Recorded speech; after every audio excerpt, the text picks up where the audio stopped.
And welcome back to JKLive here at Citizen Television. On the bench today with former Nigerian Deputy Governor of the Nigerian Central Bank. He's also now the president of the African School of Government, ASG, Professor Kingsley Moghalu, talking to us why the need to have an organization like this going forward. Prof, we were talking earlier on before the break. Yeah. Look, there's a lot of double standards, let's face it, on the continent, right? Yeah. Here we are praising presidents like Paul Biya. He's been in power for since 1979 or something. Yoweri Museveni, since 1986. I mean, some of them have overstayed we're probably not the experts to talk about that, but how is this school of governance going to be different? Yes. This is the ASG, the African School of Governance, is a university that is founded on very innovative thinking. It's going to be a university that will teach Africans how to govern Africa. And they will be taught by Africans. And they will be taught in the African context, the African reality. And they will be taught with an African mindset, a worldview of transformation on Africa's own terms. You see, and that's what's lacking. We go all too often to Harvard, we go to Oxford, we go to Sciences Po, and import very Western concepts that don't always work here in our continent. And yet we want the best for Africa. The reason we haven't gotten it is because we are not tapping into what's good about Africa. The aspects of our culture that are good, our communalism, the way we look out for each other as community. And we are copying the individualism of the West. Asia has not done that.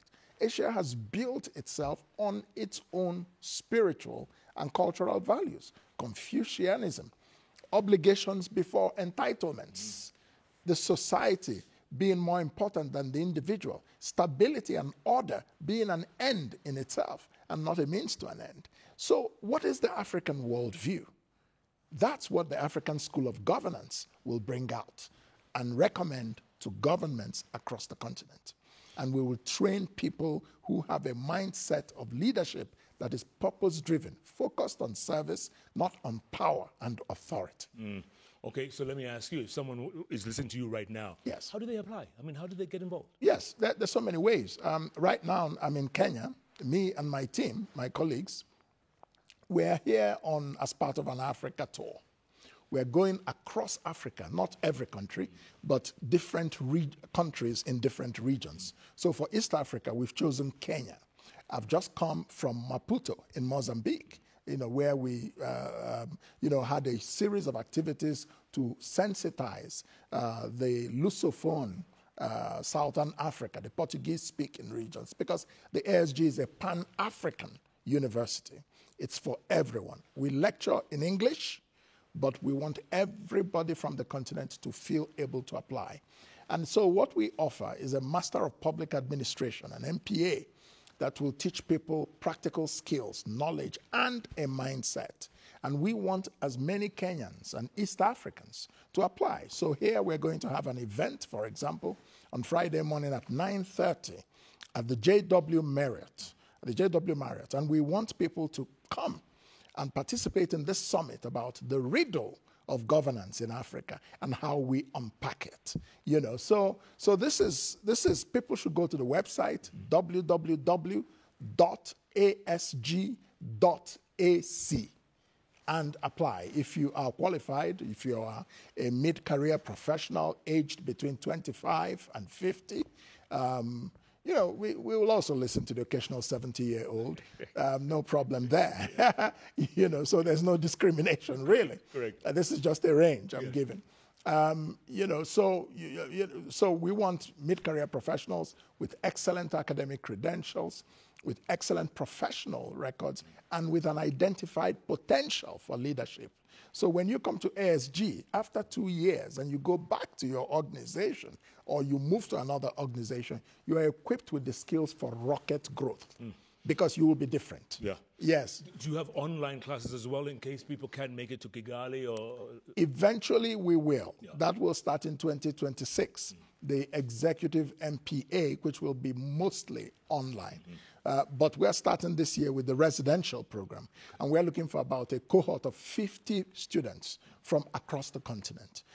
We have scholarships, so don't let the feeling that you can't pay, even though our fees are relatively low.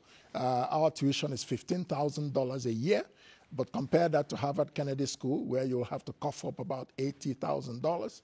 Compare that to Oxford, where you'll cough up about 60.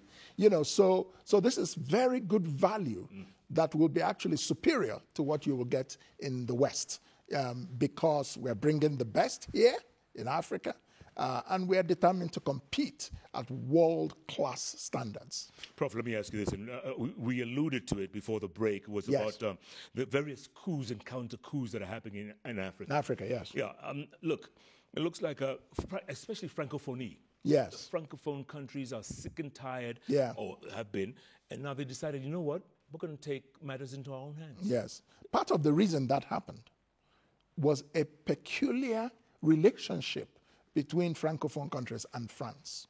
If you watch in Africa, you find that the Francophone countries have been the closest to their former colonial masters. And there was this sense that many Francophone countries were still being dictated to, out of Paris and things like that. And so eventually people began to feel that they want to seize control of their own destiny.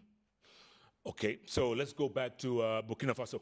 Sure. He's the topic of conversation. He's gone viral. Everywhere. I'm talking about Ibrahim Traore. Yes. And, it's incredible that, what he's done, if it's true. I mean, I don't know if you can verify some of these things, but, he seems to be doing a lot of good things that people before him lacked to do. Well, the Ibrahim Traore is a phenomenon. There's no question about it. I mean, all the young people especially are talking about him.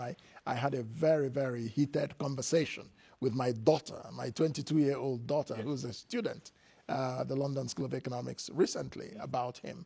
And you see, what Traore has done is to tap into the hidden, latent African desire for originality, for boldness in leadership in Africa, and a leadership that is grounded in Africa's own identity and, shaping its own destiny. And so, of course, he has appealed to a lot of young people because he's saying that, Burkina Faso and, of course, the Sahel states, they want to develop on their own terms. It's for the people of those regions to determine whether they support him or not.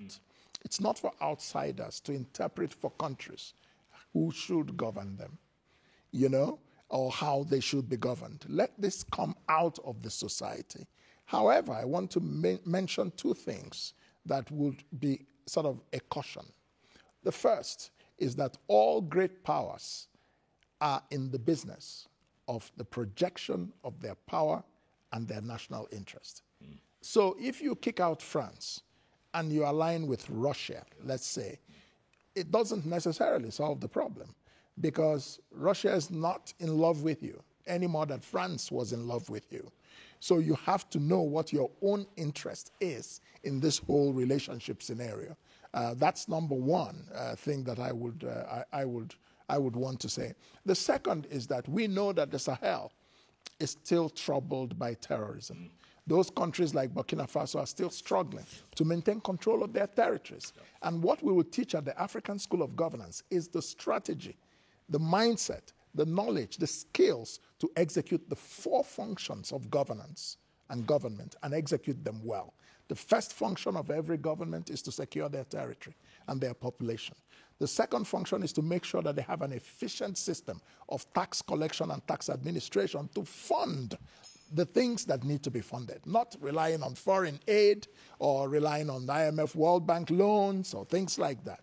The third function is that every government should be able to deliver basic services to their people, like water, like healthcare, like education. And the fourth function is that every government must provide an environment that is favorable for business, for people to create wealth and make money.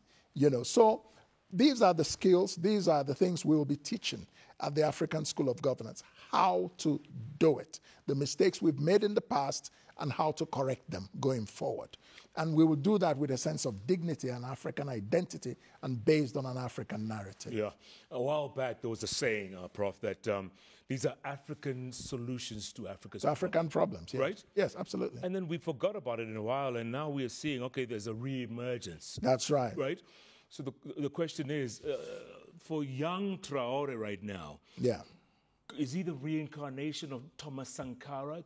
Could he do the job that others failed to do? Well, he's an interesting phenomenon. Time will tell. That's all I can say. Time will tell. But I wish all the leaders of our continent well, and we at the African School of Governance are available to support them in any way, to beef up their knowledge base, to beef up skills, to propose policy solutions, because we will also have a center for policy studies, which is like a think and do tank, where we will be giving advice to African governments and occasionally do consultancies to help them solve specific problems, in addition to teaching and research. So the ASG is a package. It's not just any normal institution. We also have a number of fellowships at ASG. We have the Young Leaders Program that will be for young people who are final year students in the universities or very recent undergraduates to come and spend 6 weeks and learn leadership. We also have the Senior Leaders Fellowship Program, which is for the elder statesmen and women, the retired heads of state and people like that, to come and spend 6 months, teach, reflect, interact with students, write their memoirs. Maybe that's where you'll retire, Jeff. Who knows? So we have that. Yeah. And then we have 4 research centers. We have a center for technology and governance.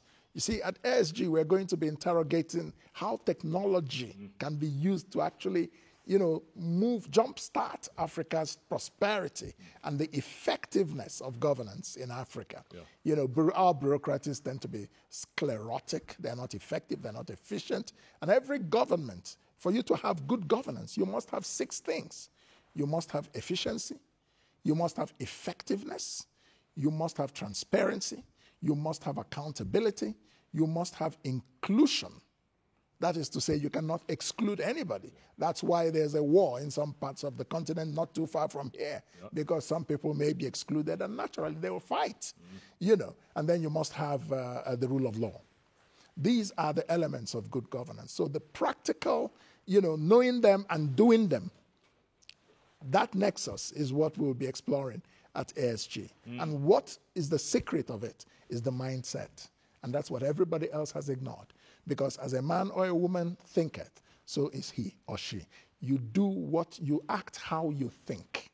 And how Africans think is what has held them back for so long. I've got to be very honest. So it's time for a paradigm shift. That's what you're saying. Absolute paradigm shift.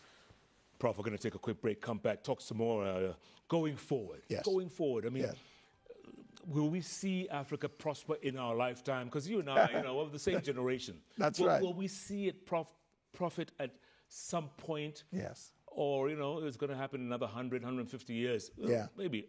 Yeah, and we'll also, see. Yeah, exactly. Yeah. And also the challenging part of your job now. Yes. You want to recruit people from everywhere. Yeah. Across the continent. Across the continent. We'll talk about more. Yeah. After the break. Folks, keep tweeting. This is a very interesting conversation about leadership, governance across the continent, folks. This is the new, what do you call it, 2.0. Yeah. That's where we're going right now, folks. Do you want to be a part of it? Yes. It's up to you, folks. Keep tweeting at Koinange Jeff. At Citizen TV Kenya, the hashtag is JKLive. JKLive takes a break. We'll be back in a moment.